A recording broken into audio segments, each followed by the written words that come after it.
consensus for day-to-day DApps. And I've got my main man, and it's a real privilege to meet you, David Wu, founder of Token2049. Come on, David, how are you? Big round of applause.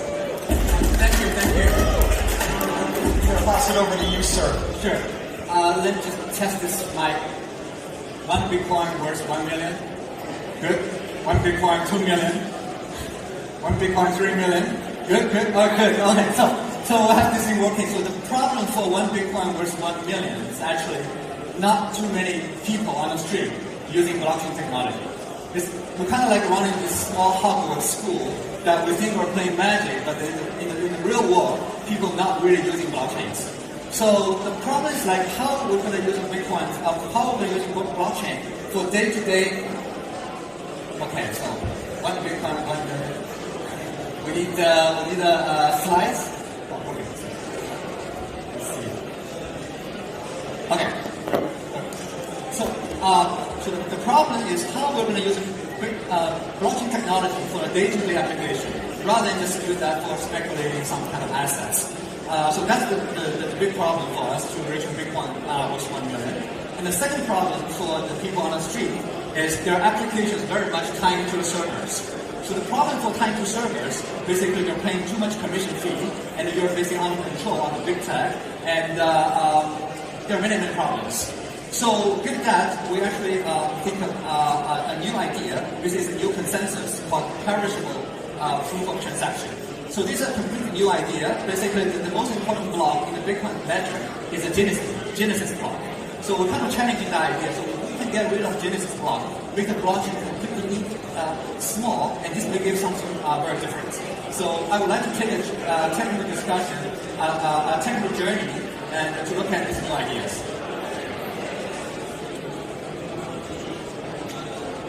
So first, we have this thing called immutable blockchain, which is Bitcoin, Ethereum, ADA, and Enigma, the wonderful stuff. I have nothing problem with that.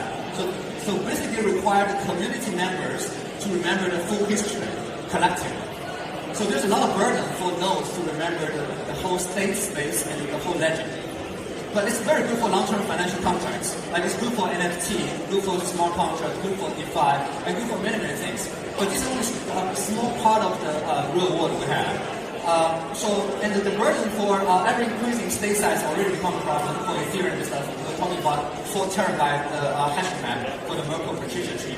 And in Bitcoin, the UTXO is just too big to manage. Some of the Bitcoins are locked into UTXO. We cannot just get them out because it's just too big to store for many nodes. So now we're kind of thinking, basically, so I'm a technical person, so I talk to my team. We tried everything trying to scale up Bitcoin, but nothing worked. Everything failed. So then we come back to let's challenge something very basic. How about we make a blockchain completely perishable? So, which means in history, beyond a certain time frame, such as 6 months, will be completely forgotten, will be ignored. It's a completely crazy idea. So we start this idea, and suddenly we're entering into this gate. There are a lot of magic happening to us. It's suddenly open a different world for our imagination.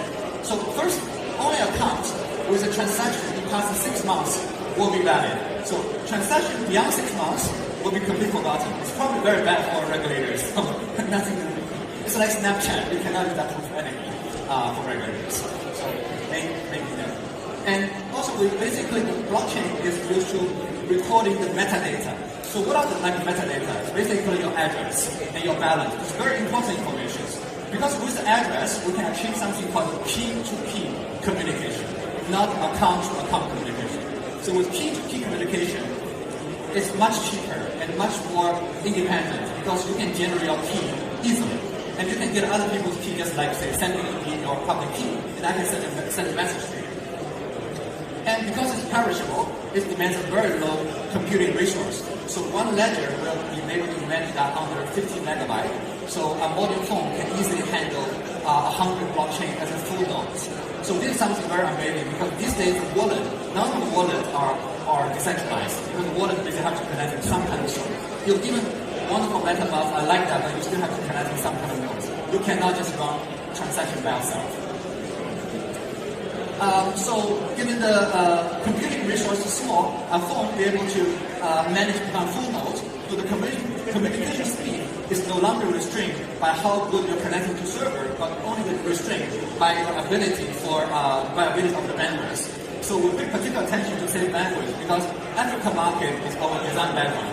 We think if this application doesn't work in Africa, it wouldn't be a good technology. No, again, if it works there, it would be excellent here.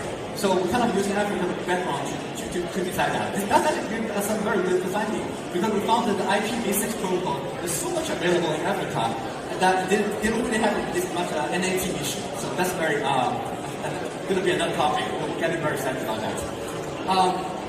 So the design goal is like we want to have a small community to run their own coins. For example, Africa again. So if we go to Africa, there's no service and too expensive, and most people cannot afford Bitcoin, Ethereum, all these kind of wonderful coins to run their tokens. But you have friends, you have phones. So as long as you have friends and phones, you can use perishable blockchain to build your own small coin community. You can circulate your stable Doodle coin, like coin against Doodle. You can circulate a whatever membership you want to do that. So that's the benefits perishable can bring to us. Okay, so the design goal is for day-to-day application for small communities.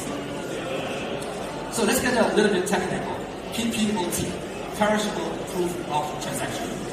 Thanks to NXT, so I really like that white paper. So basically, like 7 years ago, unknown guy, anonymous again, so this guy wrote this white paper.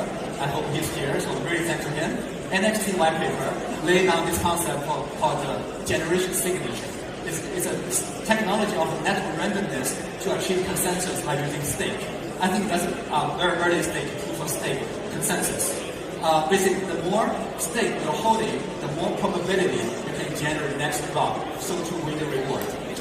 So, but there's a problem because network generation, the generation signature can predict what's the future address at high probability to receive block. So they are able to move stake from address to address, to kind of getting more favored, more favored to winning next block. So we're kind of changing ideas here. If we use transaction history as the weight, as a difficulty, you cannot really move in transaction because transaction happens on address. So we kind of change the POS to POT, proof of transaction. So by doing that, the security level increase. So the reason most of the consensus don't use POT because it's not good or right, it's not good or bad, because people like the coins value go up. And you really want people holding more coins, so actually the value goes up. So we're taking a different perspective. We want to have the chain to be more active. So the more transaction you're making in the ledger, the more probability will win next block. Okay. But the problem for POT is someone might accumulate huge amount of power and control the network. So here comes the perishable. Because every 6 months, your transaction will be forgotten. So no one is be able to just have like huge amount of power for a very, very long time.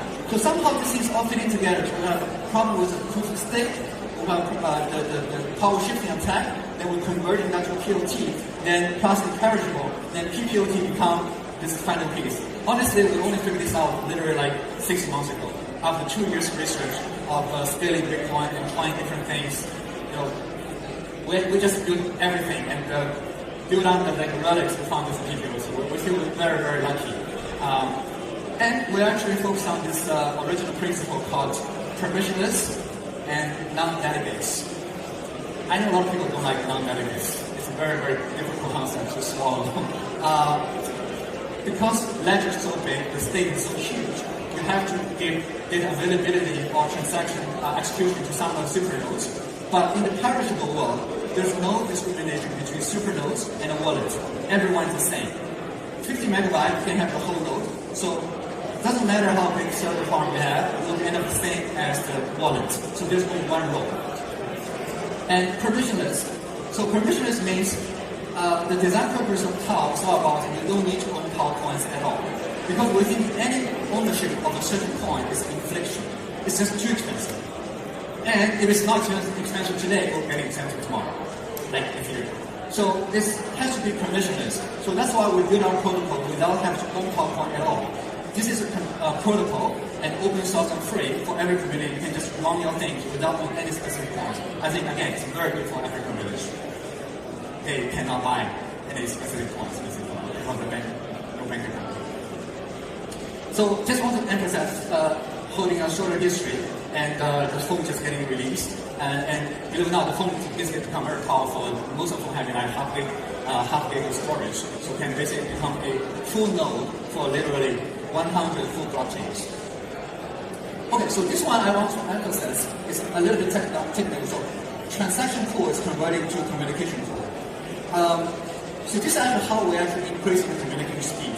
In the cloud world, there's no difference between messaging and the transaction, which is not possible in Bitcoin. Because when you, let's say, when you play Tinder, I send 100 messages out, and 99 said no. So those information cannot be stored on permanently. I don't like that. So it should be perishable. So on the traditional blockchain, so because there's no messaging, you have to store everything on chain, which becomes a burden. But in our case, because it's perishable, so everything is a transaction. And because every node becomes full node, you can have your own transaction tool. For people building nodes, you understand, for wallets, there's no way to own the transaction tool. Transaction pool is owned by this holy grail node. They have the privilege of doing that. So now every node has a transaction pool. Everyone is able to communicate. So that's how we're actually achieving this higher speed of communication. So now every participant has a